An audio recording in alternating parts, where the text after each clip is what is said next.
wind up going home.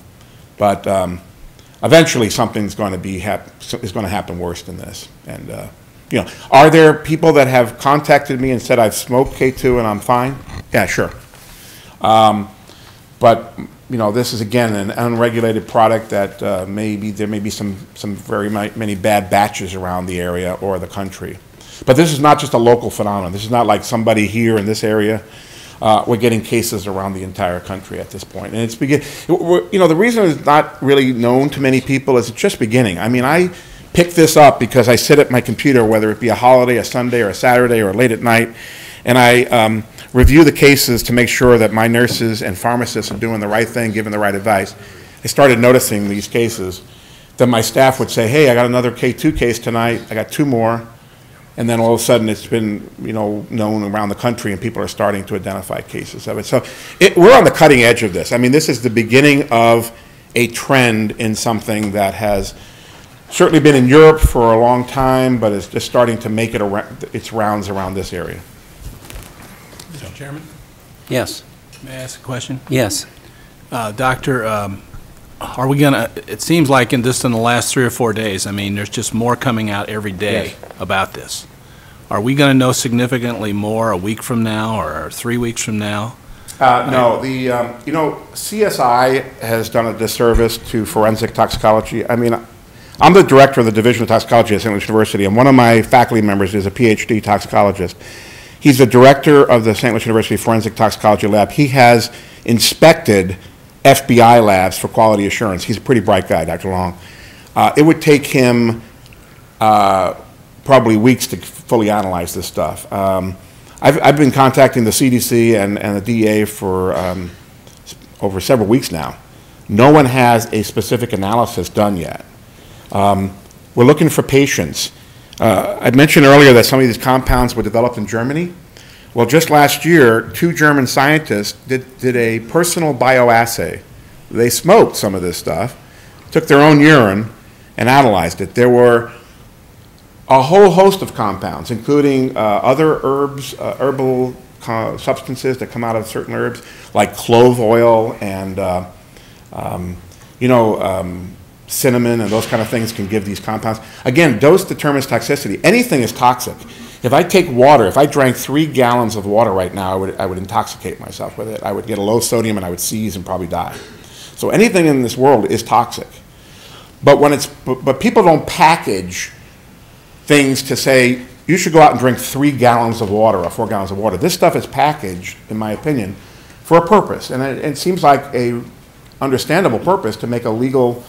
There's a trend in this country for legal highs, so you don't, you know, but kids have been abusing inhalants too. The problem is, I'm not going to the store and buying a can of air freshener at $40 a can, and then I'm buying it because it's labeled in a way, or I'm supposed to use it as a recreational drug. I'm supposed to use it as an air freshener, but kids will find ways to abuse it. Well, I guess what I'm getting at is what I think I hear you saying, and please correct me if I'm Yes. wrong, is that there is sufficient information available now that this is a threat to the health, safety, I and believe so. welfare of. Is Is it of children or is it of everyone? I can only go by what we're seeing for symptoms. These are dangerous symptoms. Now, whether one packet of K2 has this much JWH-018 or another packet has this much, the problem is that it is a compound that is being used in an inappropriate manner that potentially is causing harm. And it is already causing harm. It's causing people to have intense hallucinations, other symptoms, fast heartbeat. Again, because of the modern medicine, we can abate those symptoms. But if you let somebody sit there with a heart rate of 150 and a blood pressure of 160 too long, or they have a weakened blood vessel in their brain or in their cardiovascular system, someone's going to have a problem with it. I think we have enough sufficient clinical observation to make a statement that this is a potentially dangerous product that is not regulated, is being used in an inappropriate manner. Dr. Huffman himself told me he thought that anyone that used this was very foolish and that it is not what he intended the compound to be used for. That's enough for me. I don't know if it's enough for your council to decide what they need to decide. Thank you. Thank you again for coming out tonight. You're welcome. Thank you, Mr. Chairman. Thanks, Dr. Scalzo. Thank you. Are there any other speakers on this topic?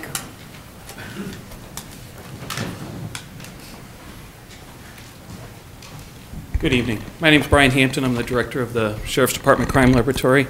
I just want to briefly share some analytical information, shed some light on some of the analytical comments that were mentioned before. This package of Demon Incense Blend was actually a package that we analyzed in the crime lab today, and it contained two separate compounds. One that has been mentioned, actually both have been mentioned, JWH 018 as well as JWH 073. So there's an instance where it's not just one compound, but there's two involved in a product. We've also analyzed K2 Summit, which you saw image of before, and it only contained the 018 compound. So we are able to identify these compounds in these substances. The doctor is correct. There's a number of other substances in there, but specifically, and the majority of the products did contain these items. I don't have quantitative information or percent purity or anything like that, but we were able to clearly identify both of those substances in this package, as I mentioned, and JWH 018 in the K2 Summit package. I just thought that might be helpful, again, as you look at the specific compounds listed in the ordinance and moving forward on those. Thank you. Thank you. Are there any other speakers on any topic? Seeing none, I close public comments. Next, we move on to the oral report by County Executive Steve Ailman.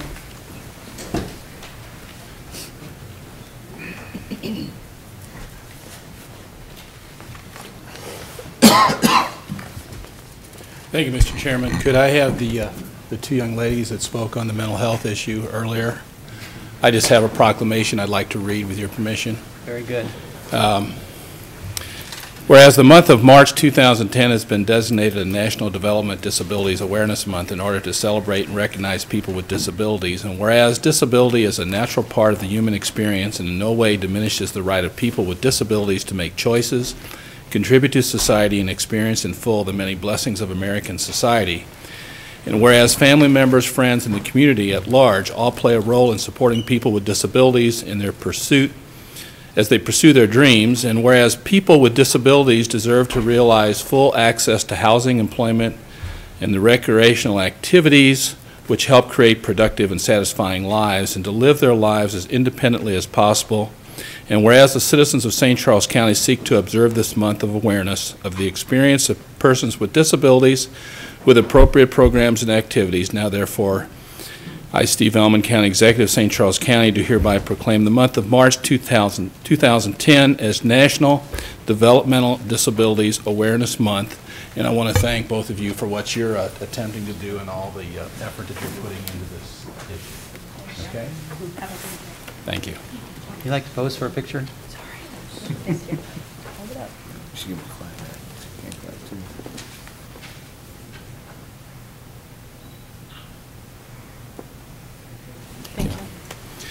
Mr. Chairman, on the